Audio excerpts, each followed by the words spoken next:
Hi friends, welcome to அக்ஷயா.com. இன்றைக்கி இந்த வீடியோவில் ரொம்ப டிஃப்ரெண்ட்டான சுவையில் ஒரு ஈஸியான டேஸ்டியான ஸ்வீட் ரெசிபி, அதுவும் செலவே இல்லாமல் வீட்டில் இருக்கக்கூடிய பொருட்களை வச்சு அடிக்கிற வெயிலுக்கு குளுன்னு இந்த மாதிரி செஞ்சு கொடுங்க. இனி அடிக்கடி செய்ய சொல்லி கேட்பாங்க. வாங்க எப்படி செய்யறதுன்னு பார்க்கலாம். அதுக்கு ஒரு மிக்சிங் பவுலில் அரை கப் அளவுக்கு ஜவ்வரிசி சேர்த்துக்கங்க. நான் மாவு ஜவ்வரிசி தான் சேர்த்துருக்கேன். 100 கிராம் அளவு சேர்த்துருக்கேன். நல்லா பொடிசாக இருக்கிற ஜவ்வரிசியாக பார்த்து சேர்த்துக்கங்க. இப்போ இதில் நல்லா சூடான தண்ணீராக ஊற்றிக்கங்க. ரொம்ப அதிகம் ஊற்ற வேண்டியதில்லை, முழுகிற அளவுக்கு ஊற்றினீங்கன்னா போதும். இது மாதிரி முழுகிற அளவுக்கு ஊற்றிட்டு இதை அப்படியே ஒரு பிளேட் போட்டு மூடி வச்சுடுங்க. ஒரு 20 நிமிஷம் அப்படியே ஊறட்டும். நல்லா சூடான தண்ணீர் ஊற்றினீங்கன்னா 20 நிமிஷமே போதுமானதாக இருக்கும். ஊறி சாஃப்டாகட்டும். இப்போ அடி கனமான கடாய் இல்லை நான்ஸ்டிக் கடாய் இருந்தால் எடுத்துக்கங்க.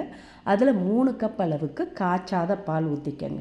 தண்ணீர் சேர்க்காமல் கொஞ்சம் திக்கான பாலாக ஊற்றி காய்ச்சிக்கங்க. இப்போ இந்த பால் காஞ்சி கொதி வரட்டும். பாருங்கள், பால் காஞ்சி கொதி வந்திருக்கு. அதில் படிகிற ஆடை எல்லாத்தையுமே அதில் எடுத்து விடுங்க. நல்லா கொஞ்சம் திக்கான பதத்துக்கு க்ரீமி டெக்ஸ்சரில் கிடைக்கும். ஆடை எல்லாத்தையும் எடுத்து விட்டு அடுப்பை லோ ஃப்ளேமில் வச்சுடுங்க. அப்படியே பால் கொதிக்கட்டும். இது மாதிரி லோ ஃப்ளேமில் வச்சு அப்படியே கொதிக்க விடுங்க. இப்போ நம்ம ஏற்கனவே ஊற வச்ச ஜவ்வரிசியை திறந்து பார்த்துக்கலாம். 20 நிமிஷத்துக்கு மேலேயே ஊறி நல்லா தண்ணி எல்லாத்தையும் உறிஞ்சி சாஃப்டாக வந்திருக்கு. இது மாதிரி தண்ணி எக்ஸ்ட்ராலாம் இருக்கக்கூடாது, நல்லா திக்காகவே ஊறி இருக்கணும். பாருங்கள், ஒன்று எடுத்து அழுத்தி பாருங்கள், நல்லா மாவு மாதிரி வருது பாருங்கள்.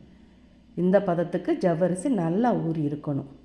அப்போ தான் உருண்டைகள் பிரியாமல் நல்லா முழுசாக கிடைக்கும். இப்போ இதோட 2 டீஸ்பூன் அளவுக்கு பொடிச்ச சர்க்கரை சேர்த்துக்கங்க. கூடவே 2 டீஸ்பூன் அளவுக்கு பால் பவுடர் இருந்ததுன்னா சேர்த்துக்கங்க, இல்லாட்டி பரவாயில்ல.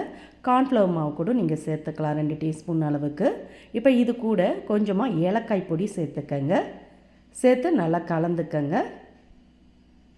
இது மாதிரி நல்லா கலந்து விடுங்க. கலக்க பார்த்தே கொஞ்சம் குழஞ்ச தன்மைக்கு வரும் மாவு ஜவ்வரிசின்றதுனால. இப்போ இது கூடவே சின்னதாக ஒரு கேரட்டை துருவி சேர்த்துக்கங்க. நல்லா பொடிசாக துருவி சேர்த்துக்கங்க. கேரட்டி துருவலையும் சேர்த்து நல்லா கலந்துக்கங்க. இது மாதிரி நல்லா கலந்து வரணும். நீங்கள் கலக்க பார்த்தே மாவு ஜவ்வரிசி ஊறதுனால நல்லா கொஞ்சம் குழஞ்ச தன்மைக்கு வரும். இப்போ அதுலேருந்து கொஞ்சமாக எடுத்து சின்ன உருண்டைகளாக, ரொம்ப பெருசாகவும் இருக்கக்கூடாது, ரொம்ப சிறுசாகவும் இருக்கக்கூடாது. இது வெந்த பிறகு இன்னும் கொஞ்சம் பெருசாகும். அதனால் நல்ல சின்ன உருண்டைகளாகவே உருட்டி எடுத்து கொதிக்கிற பாலில் சேர்த்துடுங்க. அடுப்பை லோ ஃப்ளேமில் வச்சிங்கன்னா நீங்கள் உருட்டி சேர்க்கறதுக்கு கரெக்டாக இருக்கும். இது மாதிரி எல்லாத்தையுமே சின்ன உருண்டைகளாக உருட்டி அப்படியே பாலில் சேர்த்துடுங்க. சேர்த்ததும் கலக்கக்கூடாது கரண்டியால். அப்படியே ஒரு 2லேருந்து 3 நிமிஷம் கொதிக்கட்டும். அடுப்பை லோ ஃப்ளேமில் வச்சுடுங்க. இது மாதிரி எல்லாத்தையுமே சேர்த்துடுங்க. நம்ம அரை கப் அளவுக்கு 100 கிராம் ஜவ்வரிசி தான் ஊற வச்சோம். அதிலே கொஞ்சம் அதிக அளவில் கிடைக்கும். இப்போ மூடிட்டு ஒரு 3 நிமிஷம் கொதிக்க விட்டிங்கன்னா ஜவ்வரிசி அந்த கொதிக்கிற பால்லே நல்லா வெந்து சாஃப்டாகும். பாருங்கள், நல்லா கொஞ்சம் வெந்து உப்பி வந்திருக்கு. இப்போ அதோட ஓரங்களில் படிகிற ஆடைகளையும் எடுத்து விடுங்க. எடுத்து விட்டுட்டு இதில் ஒரு அரை கப் அளவுக்கு சர்க்கரை சேர்த்துட்டு கூடவே அரை டீஸ்பூன் ஏலக்காய் பொடியும் சேர்த்து இப்போ கலந்து விடுங்க. லைட்டாக கலந்துட்டு திரும்பவும் மூடி வச்சு 1 நிமிஷம் அப்படியே கொதிக்க விடுங்க. அடுப்பை லோ ஃப்ளேமில் வச்சிங்கன்னா கரெக்டாக இருக்கும். இப்போ சரியாக 1 நிமிஷம் ஆனதும் திறந்து பார்த்துக்கலாம். எல்லா ஜவ்வரிசி உருண்டைகளுமே நல்லா வெந்து சாஃப்டாக இருக்குது. பாருங்கள், நல்லா முழுசாக கரையாமல் சூப்பராக வந்திருக்கு பாருங்கள். நல்லா சாப்பிட ரொம்ப அருமையாக சுவையாக இருக்கும். நீங்கள் போட்டதும் கரண்டியில் கலக்காமல் இது மாதிரி வெந்த பிறகு கலந்திங்கன்னா ஒன்று கூட உடையாமல் நல்லா முழுசாக நல்லா சாஃப்டாக ஸ்பாஞ்சு மாதிரி கிடைக்குங்க. ரொம்ப அருமையான சுவையில் அரை கப் ஜவ்வரிசி வச்சு ரசகுல்லா ரெடியாக எடுத்துங்க. ரொம்ப சூப்பராக இருக்கும். இப்போ இதோட கடைசியாக இறக்க போகிறப்ப பொடியாக கட் பண்ண பாதாம், முந்திரி, பிஸ்தா உங்கள் தேவைக்கேற்ப கூடுதலாகவோ கம்மியாகவோ சேர்த்துக்கங்க.